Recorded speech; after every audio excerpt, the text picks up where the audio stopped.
வணக்கம் நண்பர்களே. ஜோதிட ரீதியாக இந்த வருடத்தில் மேஜரான கிரகங்களுடைய பயிற்சிகள் என்பது இருக்குது. அதுலேயும் குறிப்பாக வருட கிரகங்கள் என்று சொல்லக்கூடிய குரு, சனி மற்றும் ராகு கேதுக்களுடைய பயிற்சிகள் வரிசையாக இருக்குது. ஏற்கனவே இந்த கிரகங்களுடைய பயிற்சிகள் ஒவ்வொரு ராசிகளுக்கும் என்ன மாதிரியான பலன்களை கொடுக்கும் அப்படின்னு தனித்தனியாக வீடியோஸ் போட்டிருக்கும். பார்க்காதவங்க மறக்காமல் செக் பண்ணி பாருங்கள். இந்த பதிவில் பார்த்திங்கன்னா இந்த 3 கிரகங்களுடைய காம்பினேஷன் லக்ன ரீதியாக இது என்ன மாதிரியான பலன்களை கொடுக்குது அப்படிங்கிறத பற்றி தான் பார்க்க போகிறோம். நீங்கள் சொல்லக்கூடிய பலன்கள் பார்த்திங்கன்னா தோராயமாக ஒரு 2 வருட காலங்கள் அப்படிங்கிறது இருக்கும். காரணம் ஜோதிட ரீதியாக குரு ஒரு வருட காலம் ஒரு ராசியில் சஞ்சாரம் செய்யும். ராகு கேதுக்கள் 1.5 வருட காலங்கள் சஞ்சாரம் செய்யும். சனி 2.5 வருட காலங்கள் சஞ்சாரம் செய்யும். அது தவிர இந்த காலகட்டங்களில் இடைப்பட்ட காலகட்டங்களில் ஒரு 5 மாத காலகட்டங்களுக்கு வக்ரம், அதிசாரம், அஸ்தங்கம் போன்ற நிலைகளும் இந்த கிரகங்கள் மாறுபட்டு சஞ்சாரம் செய்துட்டு வரும். ஸோ இதெல்லாம் தோராயமாக ஒரு கணக்கு எடுக்கும்போது அப்ராக்சிமேட்டாக பார்த்திங்கன்னா ஒரு 2 வருட காலங்களுக்கு இந்த கிரகங்களுடைய நிலைகள் அப்படிங்கிறது இப்படி தான் செயல்பட்டுட்டு இருக்கும். மேற்கொண்டு பதிவுகளை பார்க்கறதுக்கு முன்னாடி ஒரு சில விஷயங்கள் எப்போவுமே லக்ன ரீதியான பதிவுகள் போடும்போது ஒரு கமெண்ட் ரெகுலராக வந்துடும், சார் இது ராசிக்கும் பொருந்துமா அப்படின்னு. அதை பற்றி ஏற்கனவே நிறைய விளக்கங்கள் சொல்லியிருக்கோம். பட் இருந்தாலுமே அந்த கேள்விங்கிறது வந்துக்கிட்டே தான் இருக்கும். ஸோ இங்கே சொல்லக்கூடிய லக்ன பலன்கள் அப்படிங்கிறது ராசிகளுக்கும் பொருந்தும். பட் ஒரு 50% பொருந்தும், முழுக்க பொருந்தாது. ஒரு 50% அந்தந்த ராசிகளுக்கும் அதனுடைய பாதிப்புகள் அப்படிங்கிறது இருந்துக்கிட்டு இருக்கும். இன்னொரு விஷயம் பார்த்திங்கன்னா லக்ன பலன்கள் அப்படிங்கும்பொழுது அங்கே எப்போவுமே பாசிட்டிவ் நெகட்டிவ் கலந்து தான் இருக்கும். இந்த ராசி பலன்களை சொல்கிற மாதிரி ஒரே மாதிரியான பாசிட்டிவான விஷயங்களோ அல்லது ஒரே மாதிரியான நெகட்டிவான விஷயங்களோ இங்கே இருக்காது. கண்டிப்பாக ஒரு சைடில் பாசிட்டிவ் இருந்ததுன்னா இன்னொரு சைடில் அது நெகட்டிவாக இருக்கும். அதுதான் ஒரு கதவு அடைத்தால் மறு கதவு திறக்கும் அப்படின்னு சொல்லுவாங்க. அது ஜோதிடத்தில் இந்த விஷயங்களுக்கும் பொருந்தும். மெயினாக இந்த லக்ன பலன்களே இதை பற்றி தெரிஞ்சுக்கிறதுக்கு தான். அதாவது எதெல்லாம் நம்ம லக்ன ரீதியாக ஃபேவராக இருக்குது, அன்ஃபேவராக இருக்குது அப்படின்னு புரிஞ்சுக்கிட்டோம்னாலே அது சார்ந்த விஷயங்களை மட்டும் கொஞ்சம் கேர்ஃபுல்லாக இருந்துட்டால் போதும். மற்ற விஷயங்களை பற்றி நம்ம கவலைப்பட வேண்டியது இருக்காது. அது எப்படி இருந்தாலும் சரி கடை தெரிந்துடும். பிரச்சனை இருக்கக்கூடிய விஷயங்களை எது என்னன்னு பார்த்து தெரிஞ்சுட்டு அதில் மட்டும் கவனமாக இருந்துட்டால் போதும். நல்லது நடக்கக்கூடிய விஷயங்களை பற்றி கூட பெருசாக கவலைப்படும். ஏன்னா எப்படி இருந்தாலும் நல்லது தான் நடக்க போகுது. எதுவுமே தொடர்பில்லாத விஷயங்களை பற்றும் பெருசாக கவலைப்பட வேண்டிய, ஏன்னா அது எதுவுமே ஆக போகிறது கிடையாது. ஸோ எது பாசிட்டிவாக இருக்குது எது நெகட்டிவாக இருக்குதுன்னு பாயிண்ட் பண்ணக்கூடிய விஷயங்களை தான் இந்த லக்ன பலன்கள் அப்படிங்கிறது சொல்லும். ஸோ இனி லக்ன ரீதியாக இந்த குரு, சனி மற்றும் ராகு கேதுக்களுடைய பயிற்சிகள் எப்படி இருக்கும் அப்படிங்கிறத பார்க்கலாம். இந்த வருடம் பார்த்திங்கன்னா முதல்ல சனி பயிற்சி என்பது இருக்குது. அதாவது திருக்கணிதப்படி சனி பயிற்சி இருக்குது. அதுக்கப்புறமா ராகு கேது பயிற்சி வரும். அதுக்கப்புறமா குரு பயிற்சி வரும். ஸோ பலன்களும் பார்த்திங்கன்னா இந்த ஆர்டரில் தான் இருக்கும். தவிர இந்த பதிவு பார்த்திங்கன்னா கொஞ்சம் லென்த்தியாகவும் அதே போல் கொஞ்சம் கன்ஃபியூஷனாகவும் இருக்கும். காரணம் அதை பற்றி ஏற்கனவே இந்த ராசி பலன்களை விரிவாக சொல்லியிருக்கோம். பட் இங்கே சிம்பிளாக சொல்கிறேன். இந்த வருடத்தினுடைய இந்த கிரக அமைப்புகளே பார்த்திங்கன்னா ஒரு தக் ஆஃப் லைஃப் மாதிரி ஒன்றுக்கொன்று சளைச்சதில்லை அப்படிங்கிற நிலைகளில் தான் செயல்பட்டுக்கிட்டு இருக்கும். ஆக ஒரு சைடில் ஒரு பாசிட்டிவான விஷயங்கள் வேலை செய்யுது அப்படிங்கும்பொழுது இன்னொரு பக்கம் நெகட்டிவான விஷயங்கள் அதே வீரியத்தோடு அங்கே வேலை செஞ்சுக்கிட்டு தான் இருக்கும். அப்போது ஒரு சைடில் நமக்கு சரின்னு தெரியிற விஷயம் இன்னொரு சைடில் போய் பார்க்கும்போது தவறாகத்தான் இருக்கும். அதனால் பலன்கள் கொஞ்சம் கன்ஃபியூஷன் ஆகிற மாதிரி தான் இருக்கும். முடிஞ்ச அளவுக்கு கொஞ்சம் ஸ்கிப் பண்ணாமல் பாருங்கள். நீ மேற்கொண்டு உங்கள் லக்ன ரீதியாக இனி எப்படி இருக்கும் அப்படிங்கிறத பார்க்கலாம். விருச்சிக லக்னம். வாழ்க்கையில் தொடர்ந்து எண்ணற்ற சோதனைகளை பார்க்கக்கூடியவங்க இந்த விருச்சிக லக்னக்காரங்க. இயற்கையாகவே இவங்க சாதிக்க பிறந்தாங்களோ இல்லையோ கண்டிப்பாக சோதிக்க பிறந்தவங்களாகவே இருக்காங்க. ஜோதிடத்தில் ராசி கட்டங்களில் அஷ்டமஸ்தானத்தை இடம் பிடிச்ச இந்த விருச்சிகம் வாழ்க்கையில் எப்போவுமே கஷ்டங்களின் மூலமாகவே எதுவும் பெற வேண்டிய ஒரு சூழ்நிலை. அதனாலே இயற்கையாகவே இவங்களுக்கு எதுவும் சுலபமாக கிடைக்கிறதில்ல. பொதுவாக வாழ்க்கையில் சிலருக்கு திறமை என்பது இருக்கும், சிலருக்கு இருக்காது. இது இயல்பான ஒன்று தான். அப்படி திறமை இருக்கக்கூடியவங்க திறமை இல்லாதவங்களை வழிநடத்தி போவாங்க. இந்த மாதிரியான சமாச்சாரங்கள் பார்க்கறதுக்கு 20 நிலைகள் இருந்தாலும் சுமூகமாகத்தான் போகும். காரணம் ஒன்று இன்னொன்னோட அனுசரித்து போகிறது தான். ஆனால் அதே வாழ்க்கையில் வினோதமாக சில விஷயங்களும் ஏற்படும். அதாவது திறமையும் இருக்கும், ஆனால் அதை முழுமையாக செயல்படுத்த முடியாது. திறமை இருந்து செயல்படுத்த முடிந்தால் மட்டும்தான் மற்றவங்க நம்மளை ஃபாலோ பண்ணுவாங்க. ஆனால் அதே நேரம் திறமை இருந்தும் எதுவும் செய்யாமல் சும்மா இருந்தோம்னா யாருக்கும் நம்ம தேவை இருக்கா. இது நிதர்சனம். இதில் யாரையும் குறை சொல்கிறதுக்குள்ள இதுதான் இயல்பான வாழ்க்கை. ஆனால் இங்கே திறமை இருக்குது, செயல்படுத்தவும் செய்கிறோம், ஆனாலும் எல்லாம் வீணாக போகுது. ஒரு தடவை பார்க்கலாம், 2 தடவை பார்க்கலாம், ஓயாமலே திரும்ப திரும்ப இதுவும் நடந்து கொண்டு இருந்ததுன்னா பார்க்குறவங்களுக்கும் சிரமம், செய்கிறவங்களுக்கும் சிரமம். ஆக திறமை இருந்தும் வாழ்க்கையில் வெறுமனே கஷ்ட நஷ்டங்களை மட்டுமே பார்த்து கொண்டு முன்னேற தொடர்ந்து முயற்சி செய்து கொண்டு இருக்கக்கூடிய நிலைதான் இந்த அஷ்டமஸ்தானத்தை குறிக்குது. அப்படிப்பட்ட ஸ்தானத்தில் இந்த விருச்சிகம் இடம்பெற்றதுனால இந்த விருச்சிக ராசியோ விருச்சிக லக்னத்திலோ பிறந்தவங்களுடைய வாழ்க்கையும் கிட்டத்தட்ட இப்படித்தான் இருக்குது. வம்பை நான் தேடி போகிறதில்ல, வம்பு என்ன தேடி வருதுன்னு தான் சொல்லுவாங்க.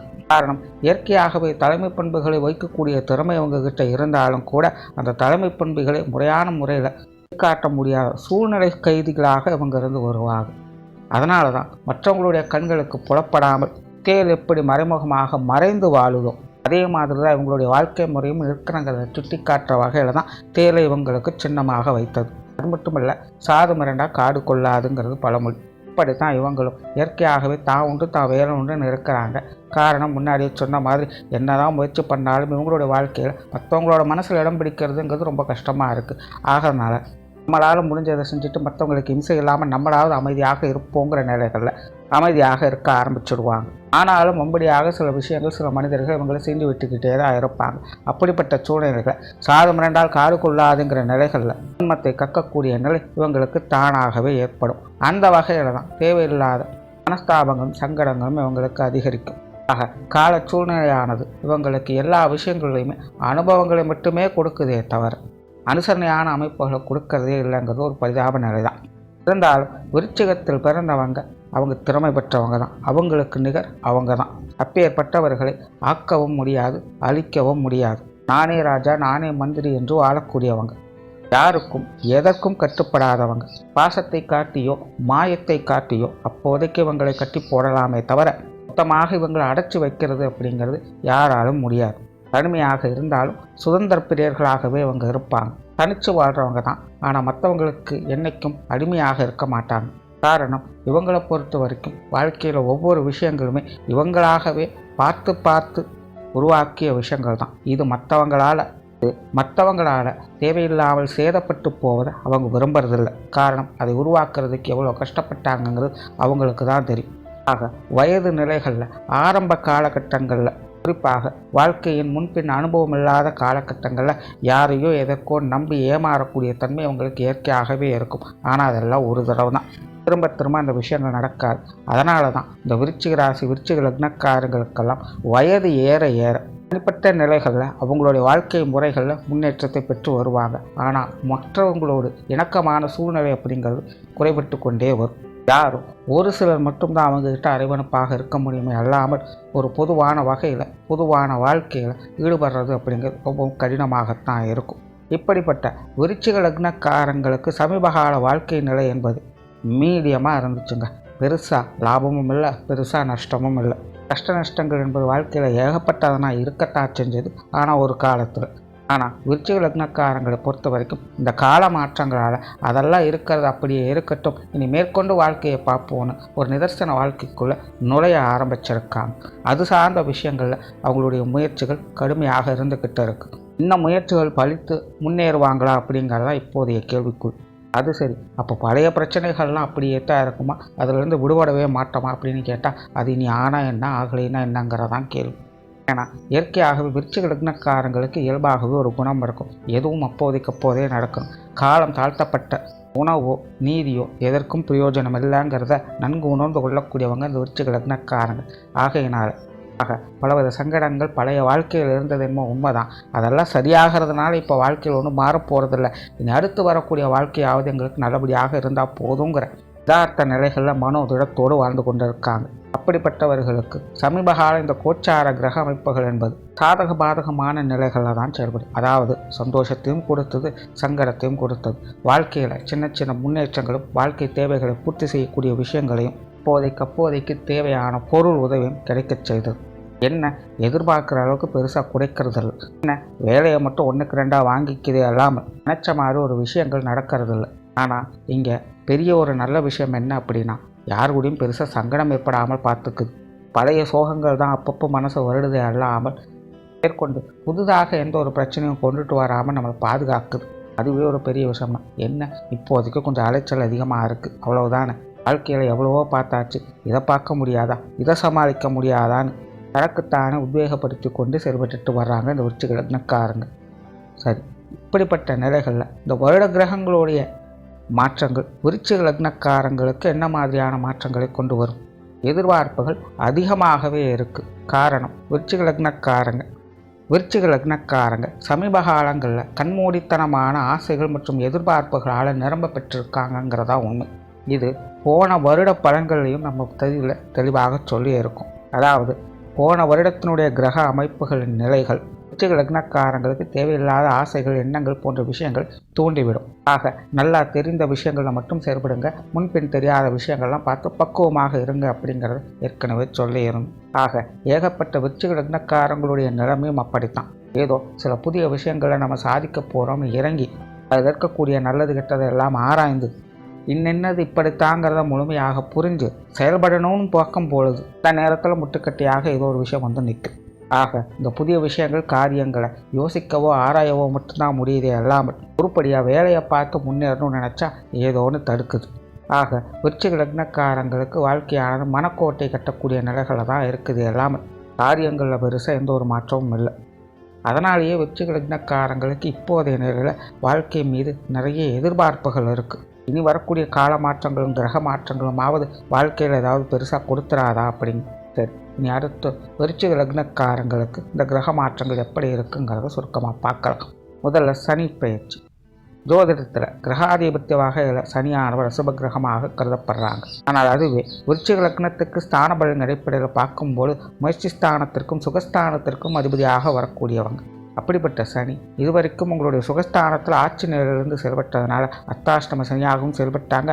அதே நேரம் உங்களுக்கான சுக சௌகரியங்களை அப்போதைக்கப்போது நிறைவேற்றவும் செஞ்சாங்க. உண்மையிலே நிறைய விருச்சிக லக்னக்காரங்களுக்கு இந்த சொத்து சுகங்கள் வகையில் சின்ன சின்ன அலைச்சல்கள், டென்ஷன்கள் ஒரு பக்கம் ஏற்பட்டிருக்கும். அதே நேரம் அது சார்ந்த விஷயங்களில் சில நன்மைகளையும் பார்த்து வந்திருப்பாங்க. உடல்நல விஷயங்கள் பலவீனப்பட்டு இருக்கும். ஆனால் அதே நேரம் மேற்கொண்டு உடல்நலம் பலவீனப்படாமல் இருப்பதற்கான காரியங்களில் ஈடுபட்டு இருப்பாங்க. அப்படி இந்த சனியானவர் உங்களுக்கு சில சங்கடங்களை கொடுத்து மேற்கொண்டு அந்த சங்கடங்கள் வளராமல் இருப்பதற்கான வழியை காட்டி கொடுத்தது. இப்போது அப்படிப்பட்ட சனி உங்களுடைய லக்னத்துக்கு 5ஆம் பாவத்தில் அடுத்த 2 வருட காலங்கள் சஞ்சாரம் செய்துவிடும். பொதுவாகவே 5ஆம் இடத்துல சனி அமர்றது அப்படிங்கிறது ஒரு கலவையான நிலைகளை கொடுக்கும். பட் விருச்சிக லக்னத்தை பொறுத்த வரைக்கும் இது ஒரு சாதகமான அமைப்பு தான். என்ன, முன்னாடி சொன்ன மாதிரி முன்பின் தெரியாத விஷயங்களில் ஈடுபடாதீங்க, எதிலும் அகலக்கால் வைக்காதீங்க, தேவையில்லாத விஷயங்கள், காரியங்களில் ஆசைகளை வளர்த்து கொள்ளாதீங்க, அவ்வளவுதான். மற்றபடி 5ஆம் இடத்து சனியானது உங்களுக்கு பெருசாக தொல்லைகள் கொடுக்க போகிறதில்லை. பூர்வ புண்ணிய பலத்தை ஏற்படுத்தும். குழந்தைகள் வகையில் மகிழ்ச்சி உருவாகும். இல்லங்களில் சுப விசேஷங்கள், சுப காரியங்கள் போன்ற நிகழ்வுகளை ஏற்படுத்தும். திருமண அமைப்புகள், புத்திரபாக்கிய அமைப்புகளில் நன்மைகளை கொடுக்கும். என்ன, இது சார்ந்த விஷயங்களில் கொஞ்சம் விரயங்களும் அலைச்சலும் அதிகம் ஏற்படுத்தும். ஆனால் பாக்கியம் உண்டு. குழந்தைகளுடைய வாழ்க்கையில் வளர்ச்சியை கொடுக்கும். குழந்தைகளுக்கான சுப விசேஷங்கள், காரியங்கள் போன்ற நிலைகளை ஏற்படுத்தி கொடுக்கும். கணவன் மனைவி உறவுகளுக்குள்ள ஒற்றுமை மேலோங்கும். பொது வாழ்க்கையில் ஈடுபாடுகளை அதிகரிக்கும். வெளி இடங்களில் உங்களுக்கான அங்கீகாரத்தை ஏற்படுத்தி கொடுக்கும். மற்றவங்க வகையில் ஏதாவது ஒரு வகையில் சகாயங்களை ஏற்படுத்தி கொடுக்கும். மற்றவங்க வகையில் எதிர்பார்க்கக்கூடிய உதவிகள் கிடைக்க வைக்கும். வீண் பகையும் குறைக்கும். வம்பு சண்டைகள், வாக்குவாதங்கள், கோர்ட்டு கேஸு பிரச்சனைகள் போன்ற அனைத்து விஷயங்கள்லையுமே அமைதி நிலவும். அதாவது சக்ஸஸ் ஆகுமாங்கிறது தெரியாது, ஆனால் மேற்கொண்டு பிரச்சனையாகாமல் பார்த்துக்கொள்ளும். சமாதானத்தை விரும்பும். ஆக இந்த மாதிரி தேவையில்லாத வம்படி சம்பாச்சாரங்களில் அமைதியை நோக்கி இட்டு செல்லும். ஆக இந்த சனியினுடைய அமைப்பு விருச்சிக லக்னத்தை பொறுத்த வரைக்கும் பலவித சங்கடங்கள்லேருந்து கொஞ்சம் சமாதானப்படுத்தவே செய்யும். பட் அதே நேரம் சனியோடைய நிலையால் இந்த உணவு சார்ந்த விஷயங்களில் கொஞ்சம் கவனம் எடுத்துக்கங்க.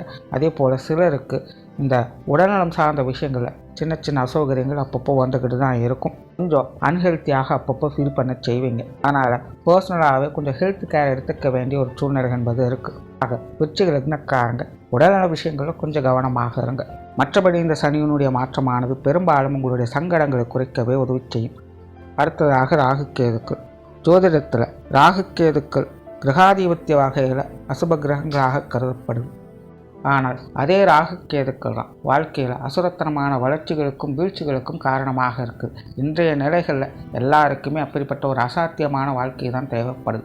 அப்படி பார்க்கும்போது இந்த ராகு கேதுக்கள் முழுமையாக அசுப கிரகங்கள் என்று சொல்கிறதுக்கும் இல்லை, முழுமையாக சுப கிரகங்கள் என்று ஏற்றுக்கொள்வதற்கும் இல்லை. இப்படிப்பட்ட ராகு கேதுக்கள் விருச்சிக லக்னத்தை பொறுத்த வரைக்கும் ஸ்தான பலனின் அடிப்படையில் எப்போவுமே கொஞ்சம் அப்படி இப்படின்னு தான் வேலை செய்யும்.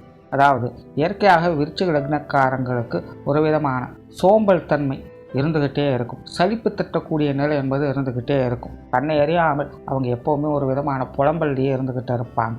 இன்னொரு பக்கம் பார்த்தீங்கன்னா அவங்களுக்கு எதிர்பார்ப்புகள் ஜாஸ்தி. சுகங்களுக்காக இயங்கக்கூடிய நிலை.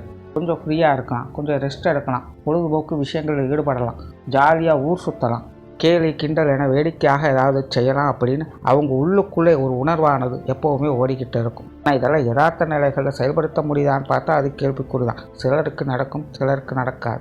ஆனால் உள்ளுக்குள்ளே அவங்களுக்கு இந்த உணர்வுகள் எப்போவுமே இருந்துக்கிட்டு இருக்கும். ஒரு பக்கம் சோம்பல் சலிப்பும், இன்னொரு பக்கம் கழிப்புகளில் விருப்பம். இப்படிப்பட்ட நிலைகளுக்கு முக்கிய காரணமாக செயல்படுறது இந்த ராகு கேதுக்கள் தான். அப்படிப்பட்ட ராகு கேதுக்கள் இதுவரைக்கும் உங்களுடைய பஞ்சமஸ்தானத்தில் ராகும் 11ஆம் இடத்துல கேதுவும் அமர்ந்து இப்போ முன்னாடி சொன்ன இந்த விஷயங்களை தான் செஞ்சுட்டு இருந்தாங்க. இப்போ அந்த ராகுவும் கேதுவும் லக்னத்துக்கு 4ஆம் இடத்துல ராகுவும் 10ஆம் இடத்துல கேதுவும் அமர்றாங்க. பொதுவாக இந்த 4, 10ஆம் இடங்களில் ராகு கேதுக்கள் அமர்றது அப்படிங்கிறது ரிவர்ஸ் சைக்காலஜி முறையில் எல்லாமே வேலை செய்யும். அதாவது சிரிக்கிற இடத்துல அழுகணும், அழுகிற இடத்துல சிரிக்கணும். இதை எடுத்து சொன்னால் உங்களுக்கு புரிய போகிறதில்ல. கொஞ்சம் நாளில் தானாகவே உங்களுக்கு புரிய ஆரம்பிச்சிடும்.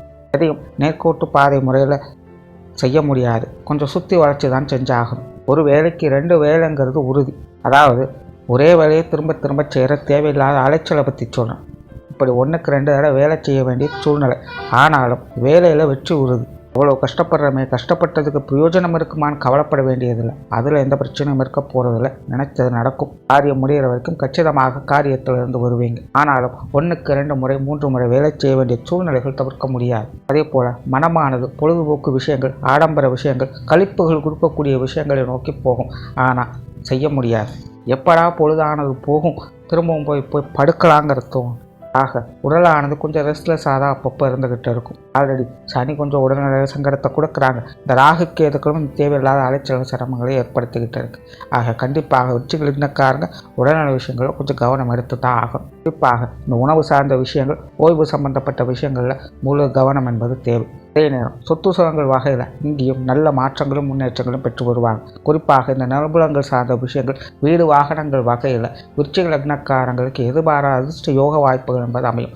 நம்ம வாழ்க்கை இப்படியே எப்போவுமே வாடகை வீட்டிலேயே போயிடுமான்னு இயங்கக்கூடியவங்களுக்கு கூட சொந்தமாக இடம் வாங்கி வீடு கட்டக்கூடிய நிலைமைகளை ஏற்படுத்தி கொடுக்கும். கொஞ்சம் கூட எதிர்பார்க்காத நேரத்தில் திடீர்னு அந்த மாதிரியான விஷயங்கள் உங்களுக்கு சாதகமான நிலைகளை ஏற்படுத்தி கொடுக்கும். அதே போல் சொத்து சுகங்கள் வகையிலிருந்து வந்த வில்லங்கங்கள், பிரச்சனைகள் போன்ற விஷயங்களில் சுமூகமான தீர்வுகளை எதிர்பார்க்க முடியும். அது சார்ந்த கோர்ட்டு கேஸு பிரச்சனைகள் கூட உங்களுக்கு சாதகமாகும். ஆக சொத்து சுகங்கள், வாகன விஷயங்களால் திடீர் அதிர்ஷ்ட யோக வாய்ப்புகள் என்பது உங்களுக்கு முழுமையாக செயல்படும். விருச்சிக லக்னக்காரங்க நீங்கள் சம்பாதிச்சு 10 ரூபா சேர்க்க முடியுதோ இல்லையோ, இப்படி ஏதோ ஒரு சொத்து சுகங்கள் வகையில் ஆதாயம் பெறக்கூடிய நிலைகளை உங்களுக்கு ஏற்படுத்தி கொடுக்கும். மாணவர்கள் கல்வி வித்தைகளில் புகழ் பெறக்கூடிய நிலையை ஏற்படுத்தி கொடுக்கும். அவங்களுடைய திறமைகளை முழுமையாக வெளிக்காட்ட முடியும். ஆசைப்பட்ட இடங்களில் போய் படிக்கக்கூடிய நிலைமைகளை ஏற்படுத்தி கொடுக்கும். மாணவர்களுக்கு இது ஒரு அபரிவிதமான வளர்ச்சியை ஏற்படுத்தி கூட காலகட்டமாக இருக்கு. ஆக இந்த ராகு கேதுக்களுடைய அமைப்பு காரிய ரீதியான அலைச்சல் ஒரு பக்கம் கொடுத்தாலும் கூட வாழ்க்கையில் தேவைப்படக்கூடிய சுகம் மற்றும் ஆடம்பர விஷயங்களில் சாதகமான நிலைகளை ஏற்படுத்தி கொடுக்கும்.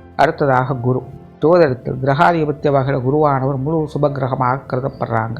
லக்ன ரீதியாக பார்க்கும்போது 2ஆம் இடத்திற்கும் 5ஆம் இடத்திற்கும் அதிபதியாக வரக்கூடியவங்க. அப்படிப்பட்ட குருவானவர் உங்களுடைய லக்னத்துக்கு சப்தமஸ்தானத்தில் இது வரைக்கும் சஞ்சாரம் செய்துட்டு வர்றாங்க. இனி அடுத்த ஒரு காலம் அஷ்டமஸ்தானத்தில் சஞ்சாரம் செய்வாங்க. குருவானவர் அஷ்டமஸ்தானத்தில் இருக்கிறதுங்கிறது அவ்வளோ மோசமான விஷயங்கள் கிடையாது. விருச்சிகம் அஷ்டமஸ்தானத்தில் அமைஞ்சதுனால தானே எங்கள் வாழ்க்கையே எவ்வளோ பிரச்சனையாக இருக்குது. அப்போ குரு மட்டும் அஷ்டமஸ்தானத்தில் இருந்தால் பிரச்சனை இருக்காதா அப்படின்னு நீங்கள் கேட்கலாம். பொதுவாக ஜோதிடத்தில் கிரகங்கள் ரீதியாக நிறைய மாற்றங்கள் என்பது இருக்கும். அதிலும் குருவை பொறுத்த வரைக்கும் இருக்கிற இடத்தை காட்டிலும் பார்க்கிற இடங்கள் தான் சிறப்பு. இப்படி குருவானது அஷ்டமஸ்தானத்திற்கு போகும்போது வாழ்க்கையில் நல்ல மாற்றங்களை ஏற்படுத்தி கொடுப்பாங்க. பொது விஷயங்கள், காரியங்கள், ஈடுபாடுகள் அதிகரிக்கும். வெளி இடங்களில் உங்களுக்கான மதிப்பு மரியாதை உயரும். இழந்த கௌரவத்தை மீட்டெடுக்கக்கூடிய நிலைகள் ஏற்படும். ஆன்மீகத்தில் முன்னேற்றங்களை கொடுக்கும். உற்றார் உறவினர்கள், நண்பர்கள் வகையில் சுமூகமான மாற்றங்களை ஏற்படுத்தும். பகை அகலும். போட்டி பந்தயங்களில் வெற்றி உண்டாகும். இப்படி பலவிதமான மறைமுக ஆதாயங்களை இந்த குரு ஏற்படுத்தி கொடுப்பாங்க. ஆக மொத்தம் விருச்சிக லக்னத்தை பொறுத்த வரைக்கும் இந்த குரு சனி மற்றும் ராகு கேது கூடிய அமைப்பானது பெரும்பாலான நிலைகள் சாதகமாகத்தான் இருக்கு. அடிக்கடி உணர்ச்சி வசப்படுவது, தேவையில்லாத ஆசைகளை வளர்த்து கொள்வது, உடல் நலனில் அக்கறை இல்லாமல் செயல்படுவது, இப்படி சில விஷயங்களை மட்டும் கவனிச்சுக்கிட்டா போதும். மற்ற விஷயங்கள்ல உங்களுக்கான ஏற்றங்கள் கண்டிப்பாக பார்க்கலாம். என்ன, லிஃப்ட்ல ஏறி பட்டனை தட்டி மேலே போகிற மாதிரி சர்ன்னு மேலே போக முடியாது. படிப்படியாகத்தான் முன்னேறணும். கொஞ்சம் பொறுமையோடும் நிதானத்தோடும் செயல்பட்டு வந்தாலே விருச்சிக லக்னக்காரங்களுக்கு சாதகமான சூழ்நிலைகளை எதிர்பார்க்கலாம். நன்றி, வணக்கம், வாழ்க வளமுடன்.